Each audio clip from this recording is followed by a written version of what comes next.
Well, today on Bass Adventures. Anyway, um, I've been taking a little bit of break from gigging. I've done a few shows this summer, and one of them I had a terrible fall, very wet storm of the century. The stage was covered. They had tarps up in the front. I came off the back. What would that be? Stage right. There was some stairs going down. I hit the first step. And in typical Midwest outdoor wooden stair fashion, there was some algae or something, moss growing on the stairs. It was very slippery, and I went down hard. And that put me out of commission for a little while. But anyway, I'm back at it. I got a gig coming up in 2 weeks. We got an opening act for, I don't know, some band, who knows. They paid, so cool, I'll show up. So I'm putting together, just dialing some things in. Another part of this video is because of the complaints of people saying, well, when I did a video on this 206 Ibanez bass, you didn't play it. You know, I don't really play the bass. I mean, I guess I could. I mean, on the videos, I'll talk about them, because whatever I'm playing through, trust me, it's probably not going to sound the same in your situation.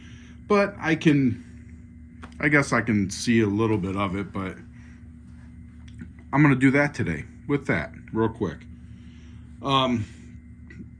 This is what I will be using at the gig. I was going to just go ampless and use the Zoom B6, and I decided, you know what, I'm going to take an amp. Everyone else in the band takes an amp, so, you know, I'm going to take an amp. Might as well make it real muddy. But it's a big open room,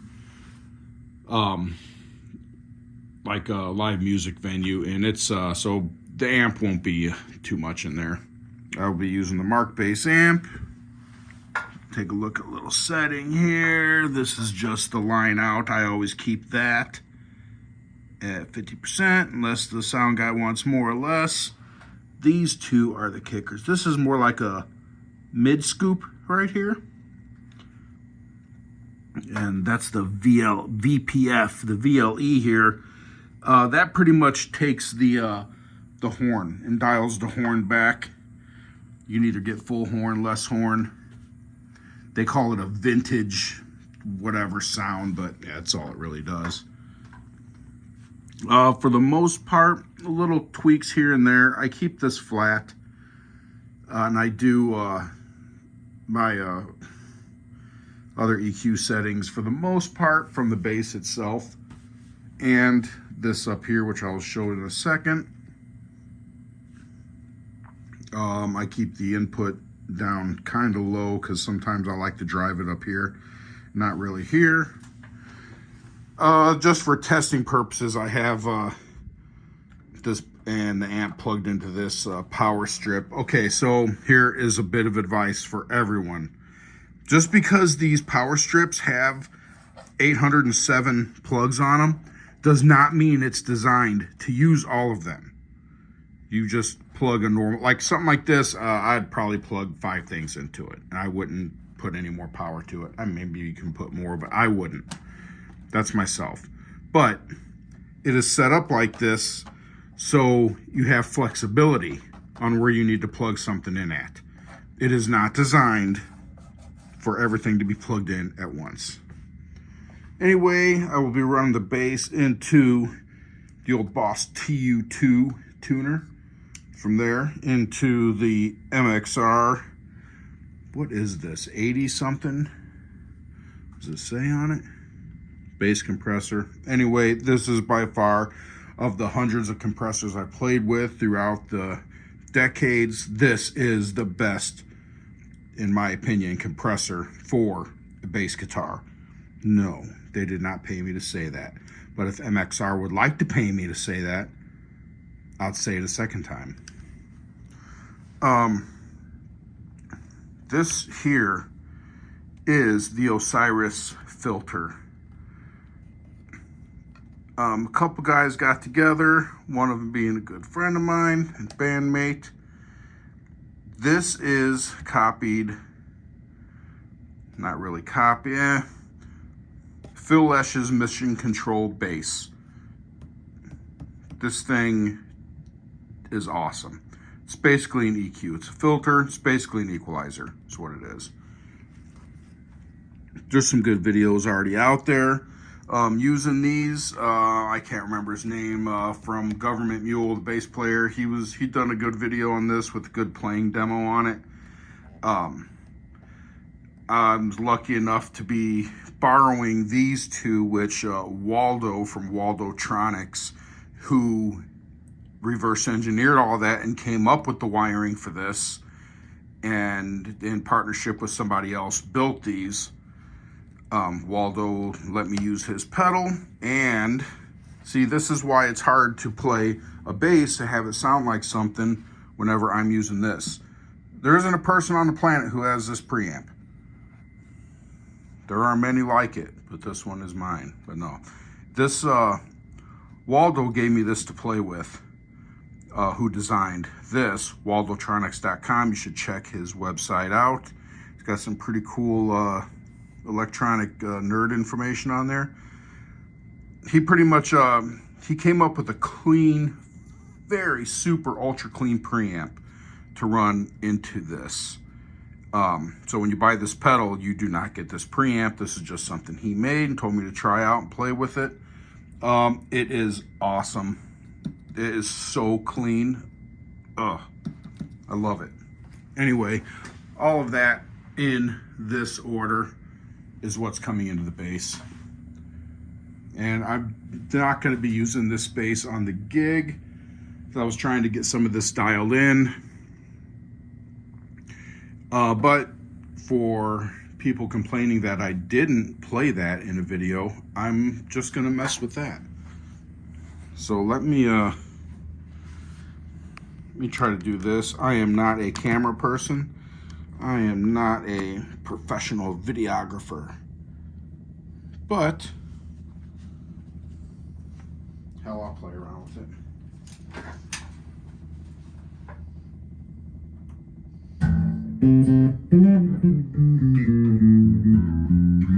The bass is great. I mean, this thing, when I got this thing, they're probably like $300 some now. I've had this for a long time. I might have paid $200 for this brand new. I don't know. But it does the job. It's a good backup bass, good to play around, good to haul around for rehearsals. Gets beat up, and it still holds a tune. Holds a tune good. It's a nice shorter scale compared to my 35-inch scale 6-string when I usually play 6-string. The pickups are, it's okay. It's okay. But it works. It's great. I love it. So as far as the bass goes, different tones with the bass. And no, I'm not plugged into anything. You're just picking this up from the iPhone's microphone. Another reason why I don't play a lot of stuff on there, because the sound is not pure, I guess. I guess if I was a little more technologically sound with cameras and video and stuff, I could I guess make a video, sync it up, record the audio, sync them up, do the whole clapper box thing. I guess, I don't know. But yeah, anyway, the bass is pretty, it does what you need. You can't get a ton of tones out of it how you can with some basses, but it does good. I'm full bore on this, on the 2 pickups. It's got a volume for each pickup. This is, I'm just gonna call this a bright switch, not switch, knob. This is like a bass boost. I wouldn't call it a bass, I guess it's bass, but it's more like a boost. It's a little weird.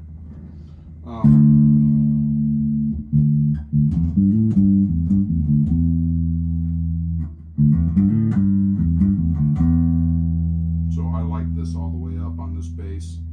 This is almost all the way down.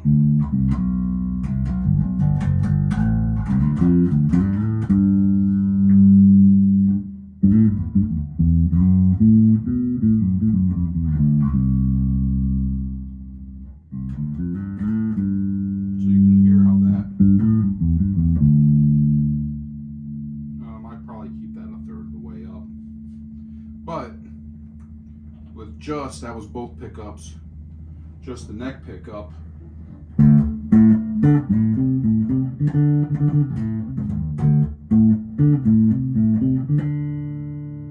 I can turn that off and turn up the bridge pickup.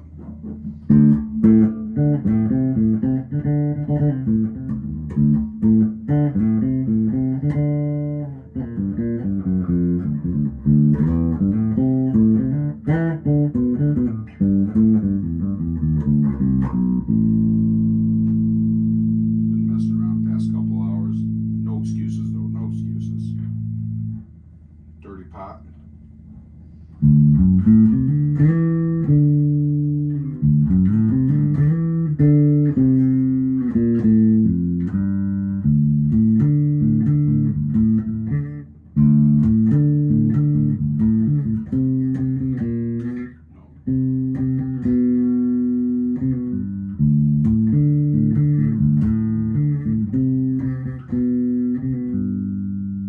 I'm still learning songs. Anyway, but yeah, I mean, I guess you can get a good like that.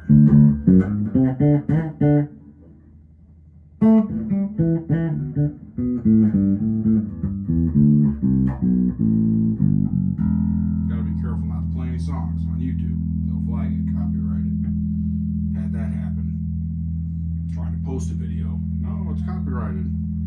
But anyway, see, now I'm going to get into why it's very subjective with me playing out of this right now, because anything that I do, even with this amp, this EQ is going to overpower.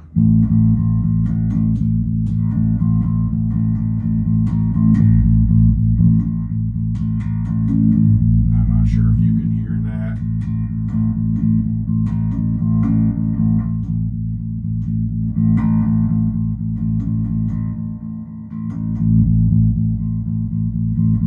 It's almost like a customized special EQ. I'm not sure the frequencies it hits. There's a lot of stuff on the internet about it, the Osiris filter. Anyway, yeah, halfway hear the sounds of the bass, but that's the rig I'm going to be using. I'll get the bass that I'm going to be playing that night, and I will get it all dialed in, and it should be good to go. But anyway, thanks for watching.